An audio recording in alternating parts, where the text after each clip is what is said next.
观众朋友午安，大家最关心的到底会不会放台风假以及台风警报呢？那么目前当然气象局预估最快在下午2点半就可能会发布台风警报在路上的部分。那为什么呢？通常就是在出陆之前的前24小时，因此基本上有可能从明天中午左右呢，这个台风的暴风圈就会接触到台湾，包括基隆或者是北部的宜兰跟这个整个东北角的陆地。那简单来说呢，过去大家说这个台风天简单第一天或第二天就过了，但是到礼拜天之前这么整整5天，要提醒大家呢，务必各地要做好准备。整个时间点，我们先透过这个雷达回波图来看看，目前距离台湾基本上都还有500公里。今天的雨势呢，阵阵的就蛮明显的，因为西北风蛮强的。好，整个在西北半部，在云林以北呢，都有蛮明显的降雨。短短10几个小时，现在累积呢，在苗栗的沿海已经突破了100毫米。接下来关注呢，这个台风警报，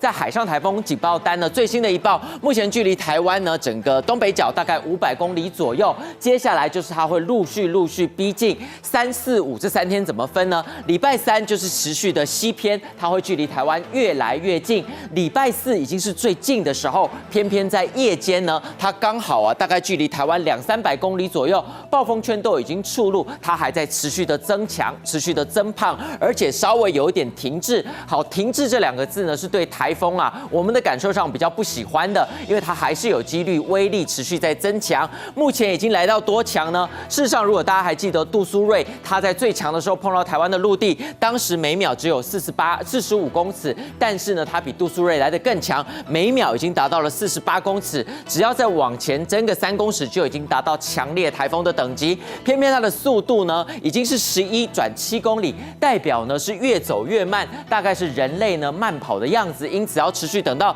礼拜5的下半天，它的暴风圈才会越离越远。而目前它的暴风半径呢，已经达到了280公里，已经是比这个杜苏芮接近台湾当时250是在胖个30公里左右。而偏偏呢，南端呢，事实上它不是一个正圆哦，在这个南边的这个象限它稍微肥一点，几乎快达到300公里。那目前海上警戒的区域呢，是达到北部跟东北部的海岸。那陆上台风警报呢，最快当然下一波就是在今天下午2点，那慢一点就在下午5点就会发布。主要要小心就是最接近在整个东北角的部分。好，下一张图表再来看看风场图，这个时间点让大家看到为什么呢？中南部也要特别小心，当它刮起了整个西北风，当然主要的迎风面现在大雨特报呢，就在苗栗以北一路到双北跟基隆。那么只要呢它稍微接近到台湾的北边之后，就算持续的远离，从礼拜4、礼拜5、礼拜6到礼拜天呢，来看看在彰化以南呢，